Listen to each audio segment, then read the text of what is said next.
The Apocalypse of Paul, sometimes referred to as the Coptic Apocalypse of Paul, is generally granted a date between 150 and 225. The dates aren't necessarily supported. However, one curious aspect of this text stands out as extremely important. In this text, Paul asks a small child to show him the road to Jerusalem, and what happens next is nothing less than a vision of heaven.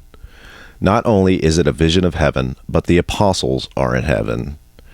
This is the crux of the matter with the Pauline Letters. This is exactly what Galatians chapter 1 and 2 are referring to. The concept of going up to Jerusalem meant having a vision of heaven. Jerusalem was destroyed in 70. The New Jerusalem was in heaven. Paul did not exist in the first century.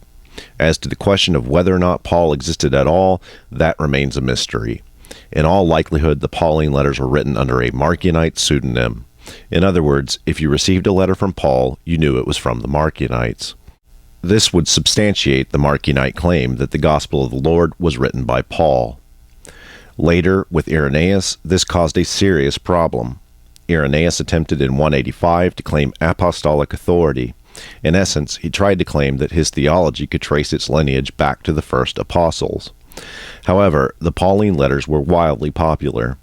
Irenaeus was left with only two options: to call all the Pauline Letters heretical, or to authenticate them by placing Paul in the first century.